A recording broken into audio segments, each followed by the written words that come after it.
Assalamualaikum warahmatullahi wabarakatuh. Halo teman-teman, perkenalkan nama saya Dita Nabila Hendrawan. Untuk pertemuan hari ini, saya akan membahas materi tentang kekongruenan pada bangun datar. Mohon disimak. Assalamualaikum warahmatullahi wabarakatuh anak-anak. Selamat siang. Apa kabarnya hari ini? Alhamdulillah. Hari ini kita akan membahas materi tentang kesebangunan dan kekongruenan. Tapi kita hari ini akan membahas tentang kekongruenan dulu. Nah, di sini Ibu akan membahas 3 subbab. Yang pertama, kita akan membahas perbedaan bangun datar itu kongruen atau tidak. Yang kedua itu sifat-sifat dan syarat-syarat dari bangun datar yang kongruen. Dan yang ketiga kita akan menghitung panjang atau sudut dari bangun datar tersebut. Oke, kita balik dulu ya.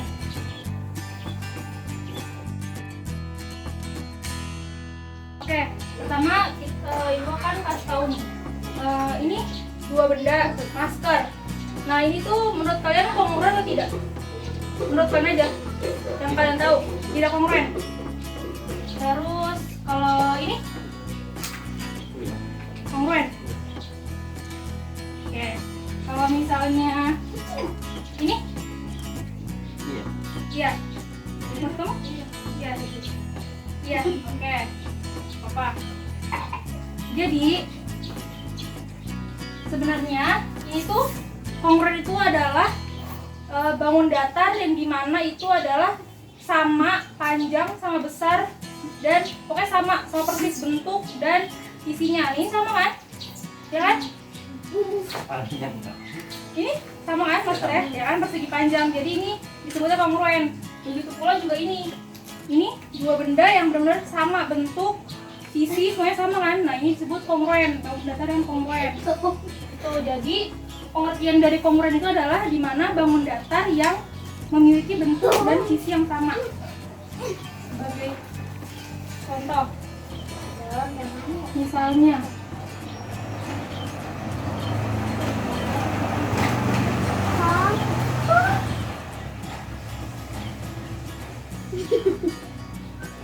ini kongruen atau tidak? Iya, ya kan? Karena dia 2 bangun persegi di mana sisinya adalah yang ini 3 cm, yang ini 3 cm. Kalau yang ini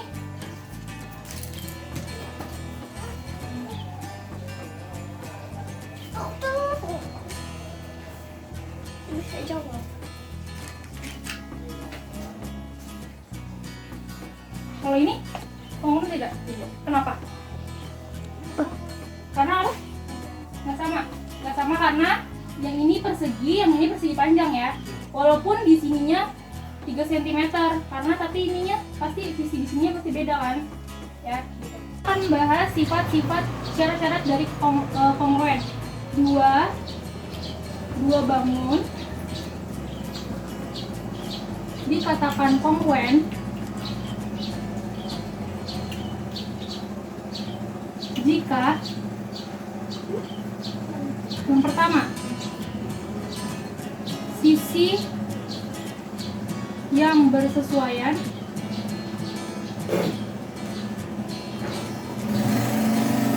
sama panjang. Dan yang kedua, sudut yang bersesuaian sama besar.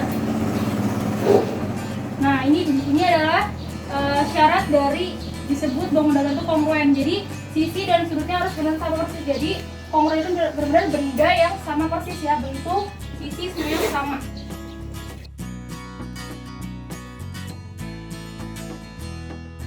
Ya, kita ke contoh soalnya ya. Contoh soal pertama. Nah, ini ada bangun datar trapesium A, B, C, D. Udah.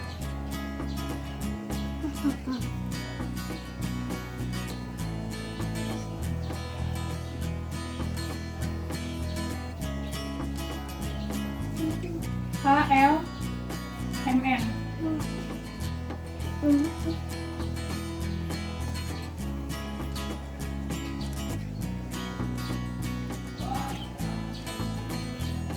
Nah, ini kongruen kan bangun datarnya, ya kan? Karena kenapa? Bentuknya sama dan lihat deh. Nah, kita coba dulu ya, dia disebut kongruen atau enggak. Pertama kita coba cross check sisinya, sisi yang bersesuaian. Nah, dari yang sisi A, B itu sejajar sama yang mana? Kita lihat ya dari sini nih. Ini 2 kan? A, B. Cari yang ininya 2, mana? Iya, KL kan, karena dia surutnya diapit sama ini juga kan, sama.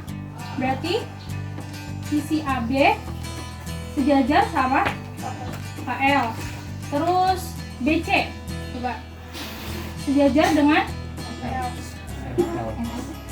ML. Ya. Terus CD sejajar dengan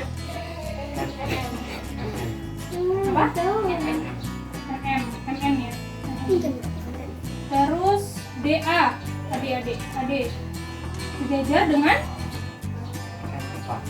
NK atau KN? K. Kan awalnya A, berarti di sini K. M. Oke. Terus habis sisi, tadi apa syaratnya?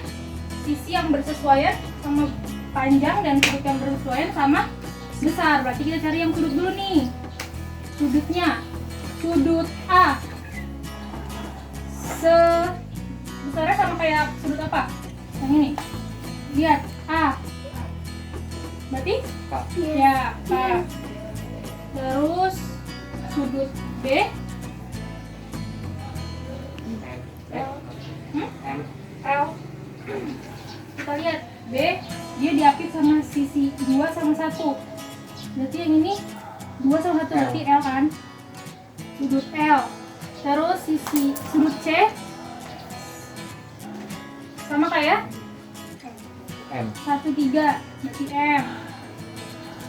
Dan terakhir sudut D sama kayak sudut N, ya kan? Nah, berarti ini sisi yang bersesuaian sama panjang dan sudutnya itu sama besar. Berarti dia dikatakan apa? Dikatakan dua bangun yang kongruen. Nah, tanda kongruen itu kayak gini. Jadi bangun ruang dari A, B, C, D kongruen kayak gini ya, kongruen dengan bangun K, L, M, N gitu. Tapi kalau misalnya ada salah satu yang enggak ada, misalnya ini enggak sama nih, berarti dia tidak dikatakan kongruen. Jadi harus benar sama ya. Oke. Kedua ya, manakah belah ketupat yang kongruen? Ini ada tiga belah ketupat. Menurut kalian yang mana yang kongruen? Kenapa A sama C? Ya karena nih dari bangunnya juga sama kan, tiga-tiganya emang sama. Ini karena lebih suka aja. Terus ini juga sama kan, 5 cm. Tadi syarat dari kongruen itu kan sisi dan sudutnya sama besar dan sama panjang ya. Berarti yang ini kita hapus.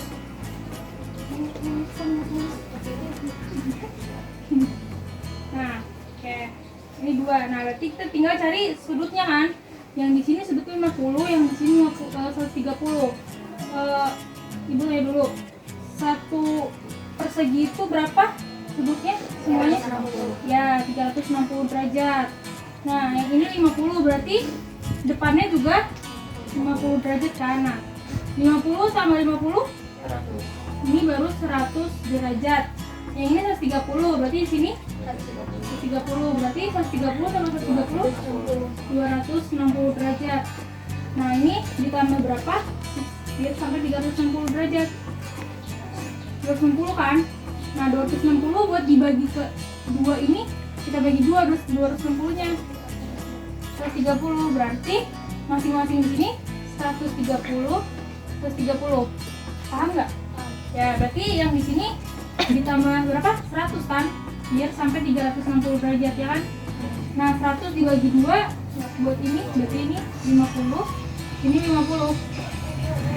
Berarti dari sini sisinya sama-sama kan, sama-sama 5, dan sudut juga sama kan. Ini 50, 50, terus 30, terus 30, sama kan. Berarti dua bangunan ini disebut kongruen. Berarti kongruen. Oke. Tadi kan udah kita bahas bareng-bareng. Nanti kalau yang ditanya, tanya aja. Nah sekarang ibu kasih latihan soal. Satu, ada 4 soal.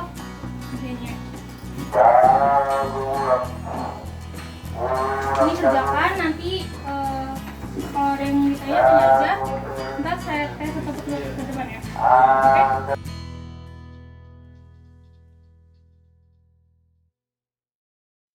Saya akan menjelaskan latihan soal nomor 1.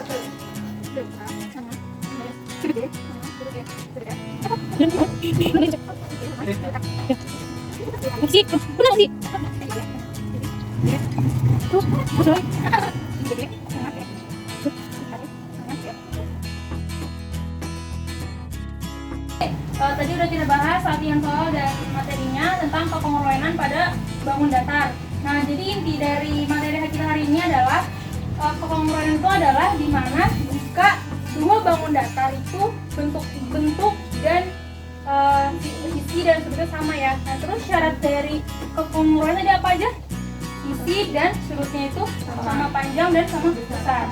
Ya.